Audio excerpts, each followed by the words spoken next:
Hungry മൃണാളിലെ ഏറ്റവും fail ആയിട്ടുള്ള ഭക്ഷണം ഏതാണെന്ന് അറിയാം? കഞ്ഞി. മറ്റേ ദിലീപ് പഞ്ചാബി ഹൗസിൽ പറഞ്ഞ പോലെ അങ്ങനെ അതും പൊട്ടി. നിങ്ങൾ എന്റെ സക്സസിനെ കുറിച്ചാ കേൾക്കുന്നത്. ഞാൻ 100 കാര്യങ്ങൾ ഇത് 99 ഫെയിൽ ആയിട്ടാണ് ഒരു സക്സസ് ഉണ്ടാകുന്നത്. ഞാൻ ഈ കമന്റ് ഒന്നും വായിക്കാറില്ല. അത് മെയിൻ മാറ്റർ എന്നല്ലാതുള്ള രീതിയിലേക്ക് ഇങ്ങനെ പോയി. അത് എന്റെ ഇഷ്ടല്ലേ. ഒരു ബിസിനസ് തുടങ്ങാൻ നേരത്ത് നിങ്ങൾ ഒരു പ്രശ്നവും ആ ബിസിനസ്സിന് കാണുന്നില്ലെങ്കിൽ അതിന്റെ അർത്ഥം ആ ബിസിനസിന് കാര്യമായിട്ട് എന്തോ പ്രശ്നമാണ്. സത്യം കേൾക്കുമ്പോൾ എന്തിനാ ഈ പ്രൊവോക്ഡ് ആവുന്ന, എക്സൈറ്റഡ് ആവുന്നു? എന്താ കുഴപ്പം? ബൺ മസ്ക എന്ന് പറയുന്നത് നിങ്ങൾ എൻജോയ് ചെയ്യൂ, ഹാപ്പി ആവൂ. പക്ഷെ ഡെയിലി കുട്ടികൾക്ക് വാങ്ങിച്ചു കൊടുക്കാൻ പറ്റിയ ഭക്ഷണം അല്ല. ബിരിയാണി, കുഴിമന്തി ഓവർ ഹൈപ്ഡ് ഫുഡാണെന്ന് തോന്നിയിട്ടുണ്ട്. ഒരിക്കലും അല്ല, പ്രത്യേകിച്ച് കുഴിമന്തി. ഒരിക്കലും അല്ല. ചാരായം നിരോധിച്ച രാജ്യമാണിത്. എന്തിന്? നിങ്ങൾ വിയറ്റ്നാമിൽ പോയി നോക്ക്, ഈ സാധനം കിട്ടാനില്ലേ? അവിടെ എന്താ പ്രശ്നമുള്ളത്? അവിടെ എന്താ രാവിലെ എല്ലാരും ചാരായം കുടിച്ചിട്ട് അങ്ങോട്ടും ഇങ്ങോട്ടും കുത്തിക്കൊല്ലുന്നുണ്ടോ? പരിപ്പ് വട നമ്മുടെ ആണോ? നമ്മുടെ അല്ലേ? പരിപ്പോ? ആ നാട്ടിലേക്ക് ഒരാൾ വന്നാൽ അയാൾക്ക് ലഞ്ചിന്റെ കൂടെ ലിക്കർ കഴിക്കണമെങ്കിൽ അയാൾ എന്ത് ചെയ്യും? ഒരിക്കലും നടക്കില്ലെന്നാ. നമ്മൾ പറയും നമ്മുടെ എയർപോർട്ടിനെ എയർലൈനെ അവഗണിക്കുകയാണ്. അല്ല, നമ്മുടെ എയർപോർട്ടിൽ നിന്ന് ഫ്ലൈ ചെയ്യാൻ ആളില്ലാത്തതുകൊണ്ടാണ്. മഞ്ജു വാര്യരുടെ ബന്ധുക്കളോ അല്ലെങ്കിൽ ആരും ഉണ്ടായിരുന്നില്ല. രമേശ് പിഷാരടി ഉണ്ടായിരുന്നു, മിഥുൻ ഉണ്ടായിരുന്നു. മിഥുന്റെ വൈഫിന്റെ പാസ്പോർട്ടിൽ എനിക്ക് നന്നായിട്ട് അറിയാം ഷെങ്കൻ വിസ ഇല്ലാത്തതുകൊണ്ടല്ല അവർ വരാത്തത്.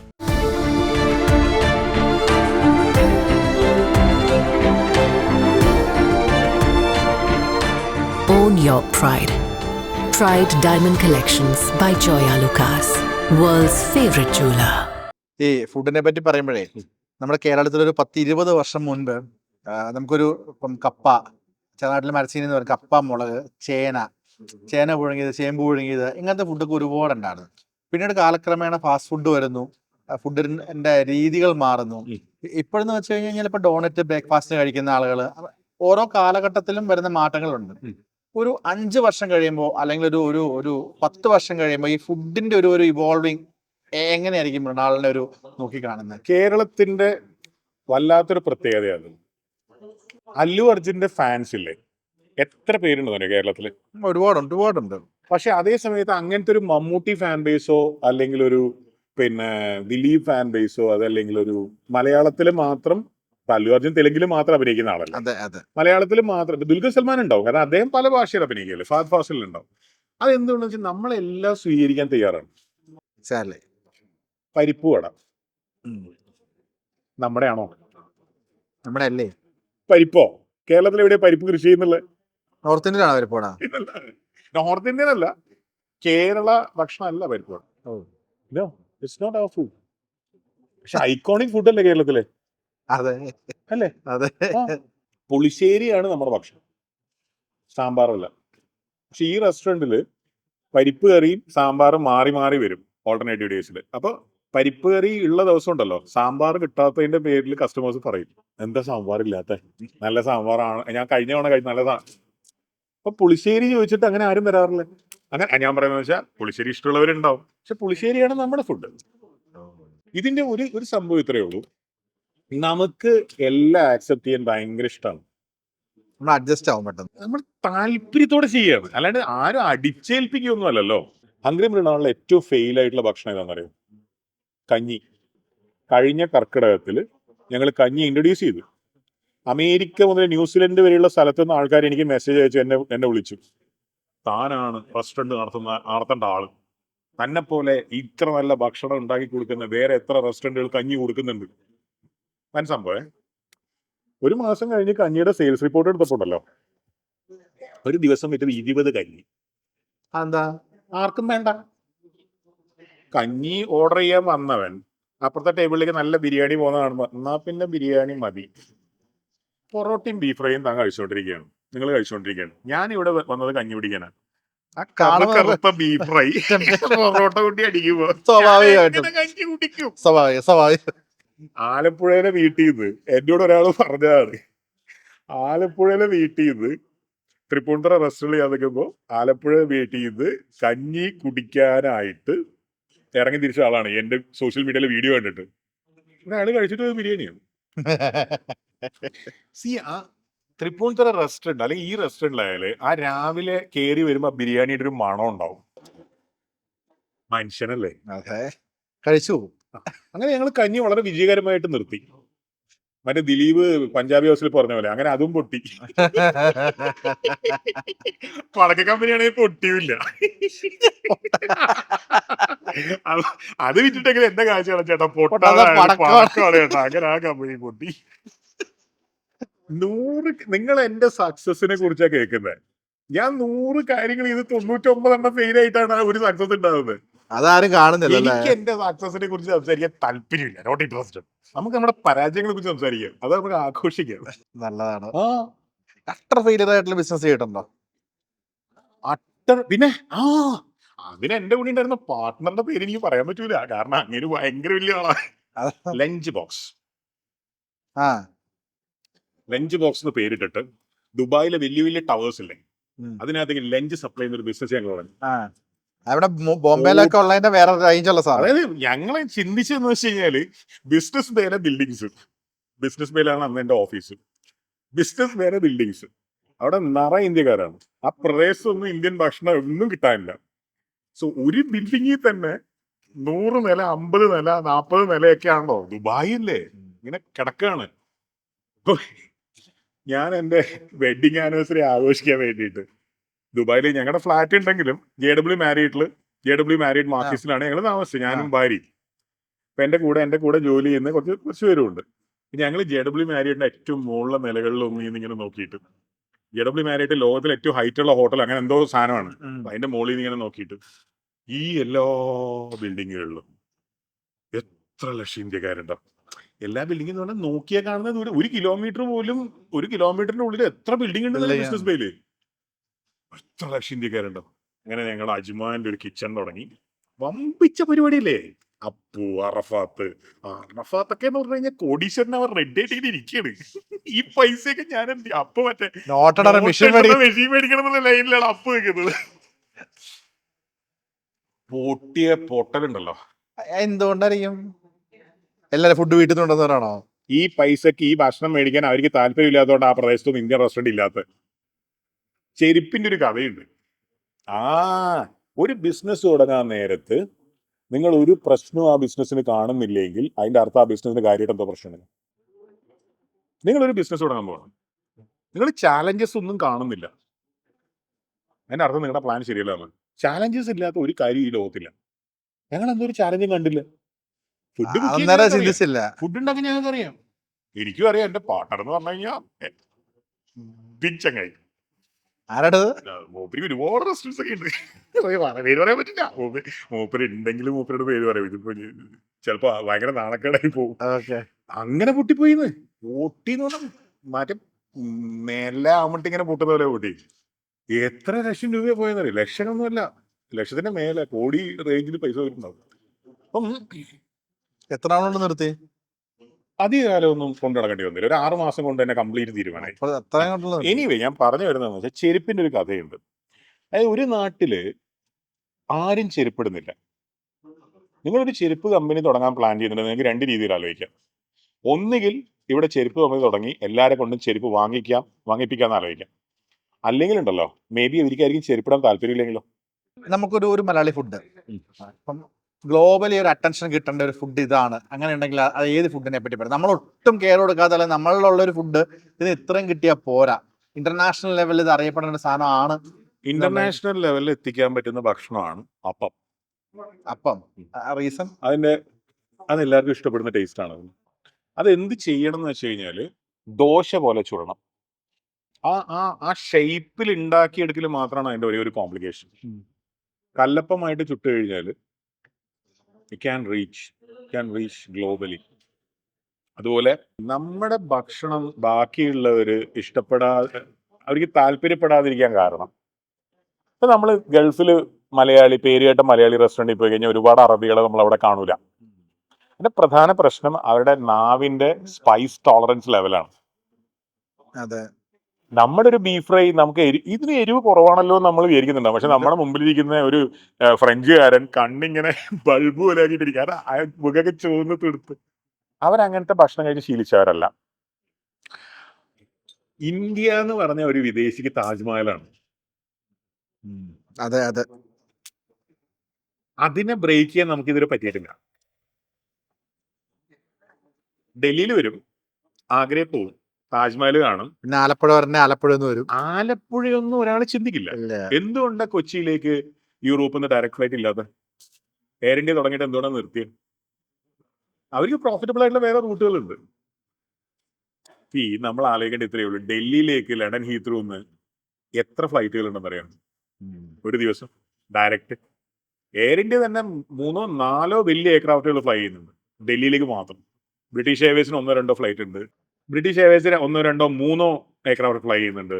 പിന്നെ വെർജിൻ അറ്റ്ലാന്റിക് ഉണ്ട്. ഇന്ത്യയിൽ വേറെ അങ്ങനത്തെ മേജർ എയർലൈനുകൾ ഇല്ലാത്തത് കൊണ്ടാണ് ഇന്ത്യയിൽ ഒരു എയർ ഇന്ത്യ മാത്രമല്ലേ ഫുൾ സർവീസ് കാരിയർ. അതുകൊണ്ട് ജെറ്റ് എയർവേസ് ഉണ്ടായിരുന്ന കാലത്ത് അവർ ഫ്ലൈ ചെയ്തിരുന്നു.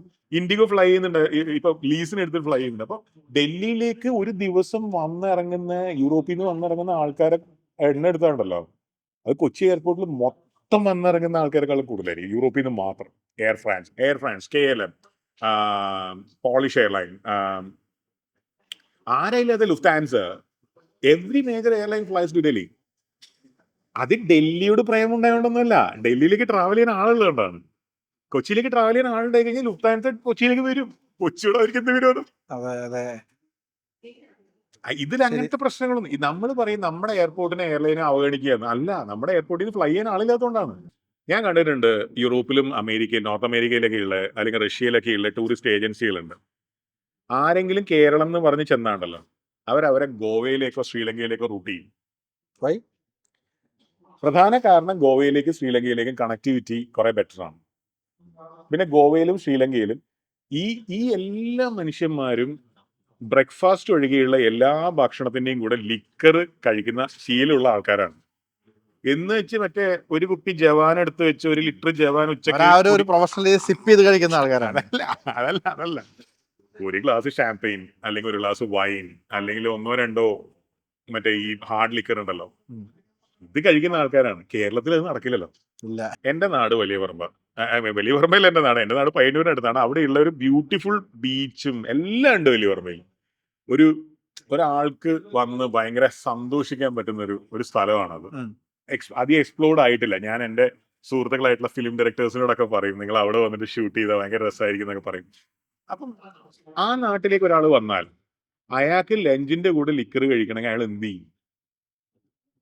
ഒരിക്കലും നടക്കില്ല. ആ നാട്ടിൽ ഇപ്പൊ പയ്യന്നൂരൊക്കെ ബാറുകളൊക്കെ ഉണ്ട്, കാഞ്ഞങ്ങാടും ബാറുകളൊക്കെ ഉണ്ട്. പക്ഷെ അങ്ങനത്തെ ഒരു ബാറിൽ പോയിട്ട് നമ്മുടെ നാട്ടിലെ ബാറുകൾ എന്താന്നുള്ളത് നിങ്ങൾക്ക് അറിയാലോ. അവിടെ ഇരുന്നിട്ട് നമുക്ക് സന്തോഷമായിട്ട് ഭക്ഷണം കഴിച്ച് അതിന്റെ കൂടെ ഒരു ഡ്രിങ്ക് അങ്ങനെയല്ലല്ലോ അത്. എന്നോട് മിനിയാന്ന് അച്ഛൻ പറഞ്ഞേ ഉള്ളൂ, അച്ഛൻ മദ്യപിക്കില്ല. അപ്പൊ പണ്ട് ഈ ജോലി ചെയ്യുന്ന കാലത്ത് അവിടെ നല്ല ഭക്ഷണം കിട്ടുന്ന ഒരു ബാറുണ്ട്. അവിടെ പോയി കഴിഞ്ഞാൽ അച്ഛന്റെ കൂടെയുള്ളവർക്ക് അവർ ഭക്ഷണം കൊടുക്കും, അച്ഛന് കൊടുക്കൂല. എന്താ വെച്ചാൽ അച്ഛൻ ഭക്ഷണം മാത്രമേ കഴിക്കുള്ളൂ, കൂടെയുള്ളവർ അതിന്റെ കൂടെ എന്തെങ്കിലും കുടിക്കും. അപ്പൊ ഇപ്പൊ ബാറില് എല്ലാരും ഫോക്കസ് ചെയ്യുക കള്ള് വിൽക്കാനല്ലേ, അതായത് ഫുഡ് വിൽക്കാൻ വേണ്ടി ഫോക്കസ് ചെയ്യുക. സെക്കൻഡറി. ഇപ്പൊ എനിക്ക് കള്ള്, ഈ നമ്മുടെ കള്ളില്ലേ, വെള്ള കളർ കള്ള്, ഈ സാധനം കുടിച്ചു കഴിഞ്ഞാൽ എനിക്ക് വയറ്റിലൊക്കെ ഭയങ്കര പ്രശ്നം ഉണ്ടാവും. ഞാൻ 1-2 തവണ ട്രൈ ചെയ്തിട്ട് ഞാനത് പരിപാടിയെ വേണ്ടെന്ന് വെച്ചാണ്. ഞാൻ പോയി കഴിഞ്ഞാൽ പല കള്ള് ഷാപ്പുകാർക്കും വലിയ താല്പര്യം ഉണ്ടാവില്ല. കാരണം എന്ന് വെച്ചാൽ ഞാനീ എന്തെങ്കിലും കപ്പയും മീൻകറിയും, അവർക്ക് അതല്ലല്ലോ അവരുടെ ലക്ഷ്യം. അത് അവരുടെ തെറ്റല്ല, ഇവിടുത്തെ രീതി അങ്ങനെയാണ്. ചാരായം നിരോധിച്ച രാജ്യമാണിത്. എന്തിന്? നിങ്ങൾ വിയറ്റ്നാമിൽ പോയി നോക്ക്, ഈ സാധനം കിട്ടാനില്ലേ? അവിടെ എന്താ പ്രശ്നമുള്ളത്? അവിടെ എന്താ രാവിലെ എല്ലാരും ചാരായം കുടിച്ചിട്ട് അങ്ങോട്ടും ഇങ്ങോട്ടും കുത്തിക്കൊല്ലുന്നുണ്ടോ? എന്ത് ബ്യൂട്ടിഫുൾ ആയിട്ടുള്ള രാജ്യമാണ്. ഞാൻ എന്റെ ഭാര്യയോട് പറയുന്നത്, നീ നിന്റെ ഗേൾ ഫ്രണ്ട്സിന്റെ കൂടെ വിയറ്റ്നാമിൽ പോകണം. ഞാൻ ഈ ഭാര്യയും ഭർത്താവും കൂടി ഇന്റർനാഷണൽ ട്രിപ്പ് പോകുന്നതിന് എതിരാ. കാരണം നമ്മുടെ ലൊക്കേഷൻ മാത്രമേ മാറുന്നുള്ളൂ. So when you go for a trip, always go with friends. Okay. കാരണം മറ്റേതാകുമ്പോൾ എന്താണെന്ന് വെച്ച് കഴിഞ്ഞാൽ ഇവള് രാവിലെ എഴുന്നേറ്റിട്ട്, അപ്പൊ ഞാൻ ചിന്തിക്കും ഇവള് രാവിലെ എഴുന്നേറ്റിട്ട് പിന്നെ ഇവള് അത് സാധാരണ നമ്മൾ വീട്ടിൽ ചിന്തിക്കുന്ന കാര്യങ്ങളില്ലേ, അത് തന്നെ ചിന്തിക്കും. എന്തിനാ? ശരിയാണല്ലേ. അവള് കഴിഞ്ഞ തവണ അവളുടെ ഫ്രണ്ട്സ് ആയിട്ട് ഷി വാസ് വെരി ഹാപ്പി. ബാങ്കോക്കിൽ വെരി ഹാപ്പി. ഞങ്ങൾ അവസാനം ഒരുമിച്ച് ഒരു ഇന്റർനാഷണൽ ട്രിപ്പ് പോയത് ഞങ്ങളുടെ ഫ്രണ്ട്സിന്റെ കൂടെയാണ്. അല്ലെങ്കിൽ ഞങ്ങൾ മാത്രമായിട്ട് ഒരു ഇന്റർനാഷണൽ ട്രിപ്പ് പോയിട്ട് എത്രയോ കാലമായി. I travel a lot, she travels a lot. പക്ഷെ ഞങ്ങൾ ഒരുമിച്ച് പോകാറില്ല. ഞങ്ങൾ ഒരുമിച്ച് പോകുന്ന എന്റെ വീട്ടില്, അവളുടെ വീട്ടില്, കല്യാണങ്ങൾക്ക്. I think that's the best thing. അല്ല, അപ്പൊ കംപ്ലൈന്റ് ആയിട്ടൊന്നും പറയില്ല ആള്. ഒരു വെച്ചിട്ട് അത് നിങ്ങൾ ചെയ്ത് നോക്കൂ, എന്നാൽ മാത്രമേ നിങ്ങൾക്ക് അതിന്റെ ബ്യൂട്ടി മനസ്സിലാവുള്ളൂ. 2-3 ദിവസം മുമ്പ് ഞാൻ ഒരു ലൈവ് ചെയ്യുമ്പോൾ അവൾ എന്നെ വിളിച്ചു, രാത്രി 12 മണിക്കാണ്. അവള് ഏഷ്യാനെറ്റിൽ നിന്ന് ഇറങ്ങുക. അപ്പൊ RJ മിഥുൻ, നമ്മുടെ വിധു പ്രതാപ്, ഏഷ്യാനെറ്റിന്റെ ഹെഡ്, ഇവരെല്ലാരും ഉണ്ട്. ഇവരെല്ലാവരും വിയറ്റ്നാമിൽ പോകാൻ പ്ലാൻ ചെയ്യുക. ഞാൻ പറഞ്ഞു, നീ എവിടെയാ കൊണ്ടക്കോ. മിഥുനെ ഞാൻ അവസാനം കണ്ടത് റോമിൽ വെച്ചിട്ടാണ്. റോമിൽ മിഥുൻ വന്നത് മിഥുന്റെ ഭാര്യയുടെ കൂടെ അല്ല. റോമിൽ മിഥുൻ അന്ന് വന്നത് കുഞ്ചാക്കോ ബോബൻ, മഞ്ജു വാര്യര്. അവരുടെ ഞാൻ കുഞ്ചാക്കോ ബോബനെ കാണാൻ പോയപ്പോഴാണ് മിഥുനെ കണ്ടത്. രമേശ് പിഷാരടി, ഇങ്ങനെയാണ് അവർ വന്നത്. രമേശ് പിഷാരടിയുടെ കുടുംബം ഉണ്ടായിരുന്നില്ല. കുഞ്ചാക്കോ ബോബന്റെ ഭാര്യയും മോനും ഉണ്ടായിരുന്നു. കാരണം അവർക്ക് വത്തിക്കാനിൽ എന്തോ മോൻ ജനിച്ച് അങ്ങനെ എന്തോ ഒരു പരിപാടിക്ക് മഞ്ജു വാര്യരുടെ ബന്ധുക്കളോ അല്ലെങ്കിൽ ആരും ഉണ്ടായിരുന്നില്ല. രമേശ് പിഷാരടി ഉണ്ടായിരുന്നു, മിഥുനെ ഉണ്ടായിരുന്നില്ല. മിഥുന്റെ വൈഫിന്റെ പിന്നെ പാസ്പോർട്ടിൽ എനിക്ക് നന്നായിട്ട് അറിയാം ഷെങ്കൻ വിസ ഇല്ലാത്തതുകൊണ്ടല്ല അവർ വരാത്തത്. അതൊരു ഫ്രീഡം ആണ്. ഫ്രീഡം അല്ല, ഇറ്റ്സ് അബൌട്ട് റിലാക്സേഷൻ. നിങ്ങളുടെ ലൈഫിൽ അതാണ് ഏറ്റവും ഇമ്പോർട്ടൻ്റ് ആയിട്ട് വേണ്ടത്. എന്തിനാ ഉറങ്ങുന്നത്? റിലാക്സ് ചെയ്യാൻ വേണ്ടി തന്നെ അല്ലേ. നമുക്ക് നാളെ പണിയെടുക്കാനുള്ള എനർജിക്കാണ് നമ്മൾ ഉറങ്ങുന്നത്. ഇറ്റലിക്കാർ പറയും the sweetness of doing nothing. ഒന്നും ചെയ്യാതിരിക്കുന്നതിന്റെ സുഖം. ഒരു ചെയറിൽ കയ്യിലൊരു കട്ടൻ ചായ പോലും ഇല്ല, കയ്യിൽ വായിക്കാനോ ഒന്നുമില്ല. എൻ്റെ അച്ഛൻ ചെയ്യുന്നത് ഞാൻ കണ്ടിട്ടുണ്ട്. എൻ്റെ വീട്ടിൽ ഒരുപാട് വായിക്കുന്ന മനുഷ്യൻ ഒരു പുസ്തകം ഒന്നും ഇല്ലാണ്ട് ഒരു ഈസി ചെയറിൽ കിടന്ന് മഴയും നോക്കി 3-4 മണിക്കൂർ ഇരിക്കും. എന്ത് സുഖമായിരിക്കും അല്ലേ. അങ്ങേർക്ക് എന്തൊക്കെ തിരക്കുകൾ എന്തൊക്കെ പണിയുണ്ട് എന്ന് എനിക്ക് വ്യക്തമായിട്ട് അറിയാം. നാട്ടിൽ അന്വേഷിച്ചോ മനസ്സിലാവും. ഒരു കട്ടൻ ചായ പോലും കയ്യിലുണ്ടാവില്ല. ഈ ഡൂയിങ് നത്തിങ്. പക്ഷെ അത് ആർക്ക് പറ്റുന്നറിയോ? ഇപ്പൊ ഫിനാൻഷ്യലി സൗണ്ട് ആയിട്ടുള്ള ആൾക്കാർക്ക് അത് പറ്റും. Absolutely wrong. EMI ഉള്ള ലോണുള്ള Absolutely wrong. സാധാരണക്കാരൻ മനുഷ്യന് നിങ്ങൾക്ക് EMI അടക്കണം, നിങ്ങൾക്ക് എന്താ വേണ്ടേ? Cash. Yes. How do you make money? ലോകത്ത് എല്ലാവർക്കും ഈക്വൽ ആയിട്ടുള്ള സാധനം എന്താ? ലോകത്ത് ജനിച്ച് വീഴുന്ന എല്ലാവർക്കും ഈക്വൽ ആയിട്ടുള്ള സാധനം എന്താ? ബ്രെയിൻ. എന്റെ ബ്രെയിനിന്റെ ചിന്താശേഷി ആയിരിക്കില്ലല്ലോ നിങ്ങളുടെ ബ്രെയിൻ. കൂടാം കുറയാം എന്തുവാം. എല്ലാവർക്കും ഈക്വൽ ആയിട്ട് ഈ ലോകത്ത് ഒറ്റ സാധനമേ. സമയം. നിങ്ങൾ നിങ്ങളുടെ സമയം എങ്ങനെ ഉപയോഗിക്കുന്നു എന്നുള്ളതിനനുസരിച്ചാണ് നിങ്ങളുടെ ലൈഫിലെ എല്ലാ കാര്യങ്ങളും, എവറിത്തിങ്. ബില്യണയേഴ്സിന്റെ ഒരു ചിന്താ രീതിയുണ്ട്. അതെന്താന്ന് വെച്ചാൽ, നിങ്ങളുടെ ലൈഫിൽ ഒരു പ്രശ്നം ഉണ്ടെങ്കിൽ ആ പ്രശ്നം ഉണ്ടാവാൻ ഒറ്റ കാരണമേ ഉള്ളൂ, നിങ്ങൾ ആ കാര്യത്തിന് വേണ്ടത്ര ശ്രദ്ധ കൊടുത്തിട്ടില്ല. അതുകൊണ്ട് തന്നെ ആ പ്രശ്നം ഒഴിവായി പോവാൻ ഒറ്റ കാര്യം ചെയ്യേണ്ടു, ആ കാര്യത്തിന് ശ്രദ്ധ കൊടുത്താൽ മതി, വേറെ ഒന്നും ചെയ്യണ്ട. That's it, done. ഈ പല വീഡിയോയുടെ താഴെ വരുന്ന ഒരു കോമൺ കമന്റ് ആണ്. ഇപ്പൊ മൃണാളിന്റെ അടുത്ത് ഹംഗറി മൃണാളിനെ പറ്റി ചോദിച്ചു കഴിഞ്ഞാൽ, മൃണാള് ഇവിടുന്ന് ന്യൂയോർക്കിൽ പോയി അവിടുന്ന് മലേഷ്യയിൽ വന്ന് തിരിച്ച് ഇങ്ങനെ ഒരുപാട് ഡീറ്റെയിൽ ആയിട്ട് ഇങ്ങനെ എക്സ്പ്ലെയിൻ ചെയ്ത് റിലേറ്റീവ് കാര്യങ്ങൾ കണക്ട് ചെയ്ത് പോയി എന്നിട്ട് തിരിച്ചു വരുള്ളൂ എന്നൊരു കമന്റ്സ് പല കമന്റും ഞാൻ കണ്ടിട്ടുണ്ട്. ഞാൻ ഈ കമന്റ് ഒന്നും വായിക്കാറില്ല. അത് മെയിൻ മാറ്റർ എന്നല്ലാതുള്ള രീതിയിലേക്ക് ഇങ്ങനെ പോയി. അതെന്റെ ഇഷ്ടല്ലേ? നിങ്ങളുടെ ചോദ്യം ചോദിക്കുന്നത് നിങ്ങളുടെ ഇഷ്ടം, ഉത്തരം എന്റെ ഇഷ്ടല്ലേ? നമ്മളിന്ന് കമന്റ്സ് നോക്കൂല എന്താ ആൾക്കാർ കൂടുതലും പറഞ്ഞത്. നിങ്ങൾ ഉദ്ദേശിക്കുന്ന ഉത്തരം നിങ്ങൾക്ക് കിട്ടണമെങ്കിൽ നിങ്ങൾ ഒരു കണ്ണാടിയുടെ മുമ്പിൽ നിന്ന് ആ ചോദ്യം നിങ്ങളോട് തന്നെ ചോദിക്കാം. നിങ്ങൾ തന്നെ ഉത്തരം പറയാം. അപ്പൊ നിങ്ങൾ ഉദ്ദേശിക്കുന്ന ഉത്തരം നിങ്ങൾക്ക് കിട്ടും. ഞാൻ ഉത്തരം പറയണമെങ്കിൽ അല്ലെങ്കിൽ നിങ്ങൾ എന്നോട് ചോദിക്കുക, ഒരു ചോദ്യം ചോദിക്കും, എന്നിട്ട് എന്നോട് ഒറ്റ വാക്കിൽ ഉത്തരം പറയണം. ഞാൻ എന്തിനാണ് ഒറ്റ വാക്കിൽ ഉത്തരം പറയണം? നിങ്ങൾ അതൊന്നും എന്നോട് പറഞ്ഞിട്ടില്ല. നിങ്ങൾ എന്നോടൊരു ചോദ്യം ചോദിക്കുന്നു, എന്റെ രീതിയിൽ ഞാൻ ഉത്തരം പറയും. അല്ലെ നിങ്ങൾ പറയാ, എന്റെ കയ്യിൽ ആകെ 10 സെക്കൻഡ് സമയമേ ഉള്ളൂ. അപ്പൊ നമുക്ക് അങ്ങനെ ശ്രമിച്ചു നോക്കാം. ഇതൊന്നും എന്നോട് ആരും പറഞ്ഞിട്ടില്ലല്ലോ. നമ്മൾക്ക് ഇന്റർവ്യൂവിന് മുന്നേ റിസർച്ച് ചെയ്യുമ്പോൾ കമന്റ്സ് വായിക്കുമല്ലോ. ഈ കമന്റ്സിൽ കണ്ട കോമൺ ഒരു കമന്റ്, ജീവിതം ഭയങ്കര കഷ്ടമാട്ടോ, ഇതൊക്കെ ഈ ചവറൊക്കെ വായിച്ചു ജോലിയുടെ വേറെ ഓപ്ഷൻ ഇല്ലല്ലോ. പോലും ഇത് വായിച്ചിട്ടുണ്ടാവില്ല. കുത്തിരുന്ന് നോക്കുക ലോകം ആരൊക്കെ എന്തൊക്കെ പറയണം, എന്തൊക്കെ ചോദിക്കാൻ പറ്റുന്നുള്ളത്. ഒറ്റ ചോദ്യം, ബിരിയാണി കുഴിമന്തി ഇതിനെങ്ങനെ ഉത്തരം പറയണേ? ചെറുതായിട്ട് പറഞ്ഞല്ലോ, biryani kuzhimanthi over hyped food ആണെന്ന് തോന്നിയിട്ടുണ്ട്? ഒരിക്കലും അല്ല. ഇത്രയും ഹൈപ്പ്, ഈ പ്രത്യേകിച്ച് കുഴിമന്തി ഒരിക്കലും അല്ല. ഹൈപ്പ് കിട്ടാൻ അർഹതയുള്ള ഫുഡ് തന്നെയാണ്. ഈ ഹൈപ്പ് എന്ന് പറയുന്ന വാക്ക് തന്നെ ഒരു പരിധി വരെ മണ്ടത്തരമാണ്. കുഴിമന്തിയുടെ കാര്യത്തിൽ, കുഴിമന്തി കേരളത്തിൽ ഒരു 20 വർഷമായി. ഹൈപ്പ് എന്ന് പറയുന്നത് ബൺമസ്കയാണ്, പെട്ടെന്ന് അല്ലെങ്കിൽ full jar soda.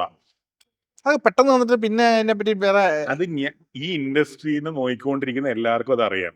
Dubai chocolate, full jar soda, honey cake. Full jar soda എന്തായിരുന്നു? Honey cake, bun maska. ഇനി അടുത്ത സാധനം വരും. 20 കൊല്ലായിട്ട് കുഴിമന്തി ഇവിടെ ഉണ്ട്. അതെങ്ങനെ ഹൈപ്പാവും? അതിന് കൃത്യമായിട്ടുള്ള കസ്റ്റമേഴ്സ് ഉണ്ട്. പിന്നെ ആക്ച്വലി കുഴിമന്തിയുടെ പ്രത്യേകത എന്താണെന്നറിയാം? 3 പ്രത്യേകതകളുണ്ട് ആ ഫുഡിന്. വേറെ ഒരു ഭക്ഷണത്തിനും ഇല്ലാത്ത. ഉം. ഒന്ന്, അത് നമ്മൾ 4 കൂട്ടുകാരെ കഴിക്കുന്നത്. അതെ. ആ കൈയിട്ട് വാരുക, അവന്റെ ചെസ് പീസ് അടിച്ചു മാറ്റുക, ഈ അതൊരു സുഖമുണ്ട്. പിന്നെ കളിയാക്കുക, ബഹളം വെക്കുക. ഞങ്ങൾ ഇവിടുന്ന് സ്റ്റാഫ് കുറെ പേര് പോയിട്ട് കുഴിമന്തി കഴിച്ചൊരു വീഡിയോ എനിക്ക് എഡിറ്റ് ചെയ്യേണ്ട, അത് 4-5 മാസം മുമ്പ് എടുത്തതാണ്. നിങ്ങളത് വിശ്വസിക്കുക, അത് ഒരു വലിയ പാത്രത്തിൽ ബോണ്ടിങ് ക്രിയേറ്റ് ചെയ്യുവാണല്ലേ കൂടുതൽ. തുടരുത്. മനസ്സിലായ? അത് വേറൊരു ഭക്ഷണത്തിന് അങ്ങനെ കിട്ടൂല. അത് ഒരു കാര്യം. രണ്ടാമത്തെ കാര്യം, കുഴിമന്തിയിൽ അജിനോമോട്ടോ നല്ലോണം ഉണ്ട്. നമുക്ക് അതിനോടൊരു ക്രേവിങ് ഉണ്ടാവും. എന്ന് വെച്ചാൽ അജിനോമോട്ടോ ഒരു കുഴപ്പമില്ല കേട്ടോ, അങ്ങനെ വിചാരിക്കരുത്. നിങ്ങളുടെ അടുക്കളയിലുള്ള ഏറ്റവും കുഴപ്പക്കാരൻ പഞ്ചസാരയാണ്, അത് കഴിഞ്ഞ ഉപ്പാണ്, അത് കഴിഞ്ഞിട്ട് അജിനോമോട്ടോ വരുള്ളൂ. സോ ആ ഒരു അട്രാക്ഷൻ നമുക്ക് കുഴിമന്തിയോട് ഉണ്ടാവും. മൂന്നാമത്താണ് ഏറ്റവും പ്രധാനപ്പെട്ട കാര്യം, വില. 600 രൂപയ്ക്ക് ഈ സിറ്റിയിൽ കുഴിമന്തി കിട്ടും. 600 രൂപയ്ക്ക് നിങ്ങൾക്ക് കിട്ടുന്നത് ഓൾമോസ്റ്റ് 200 ഗ്രാമോളം ഓരോരാൾക്കും, 200 ഗ്രാമോളം ചിക്കനും എത്ര വേണേ റൈസും, 150 രൂപ പെർ ഹെഡ്. ഏത് ഭക്ഷണം ഒരു തട്ടുകടയിൽ നിന്ന് കിട്ടുമോ? കിട്ടും. സോ ഇതിന് കൃത്യമായിട്ടുള്ള റീസൺ ഉണ്ട്. ഒരു മനുഷ്യൻ എന്നാ പിന്നെ കുഴിമന്തി ഹൈപ്പാണ്, എന്നാ 20 കൊല്ലം കുഴിമന്തി കഴിച്ചു കളയാം, അങ്ങനെ ആരെങ്കിലും ചിന്തിക്കുമോ?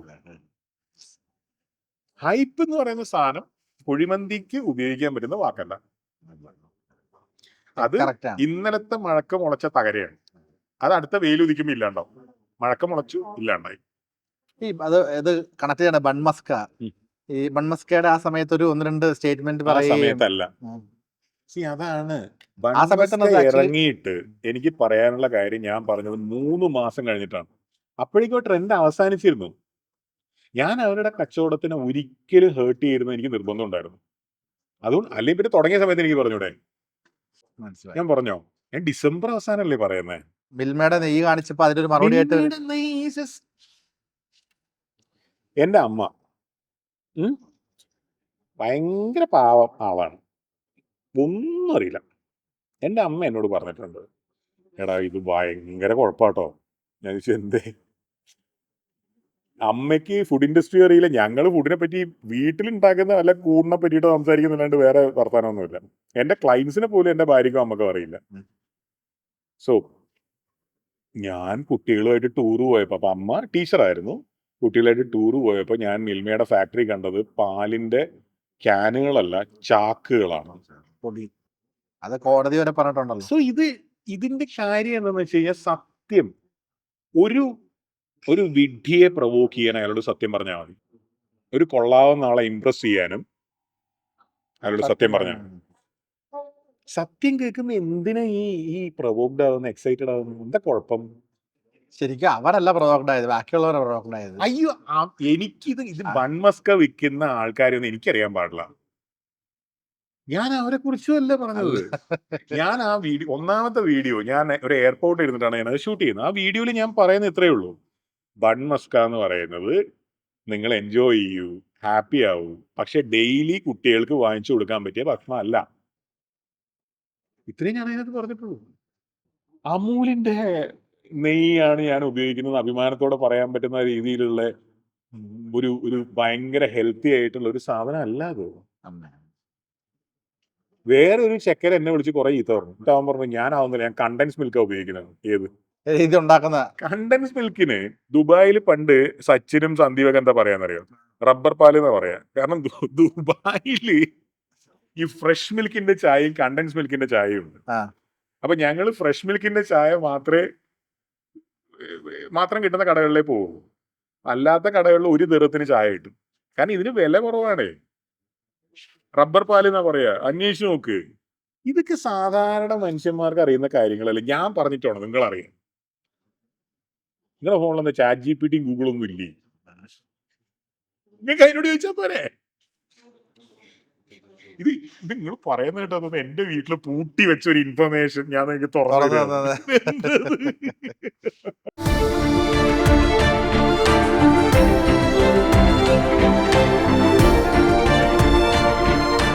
Own your pride. Pride Diamond Collections by Joya Lucas, world's favorite jeweler.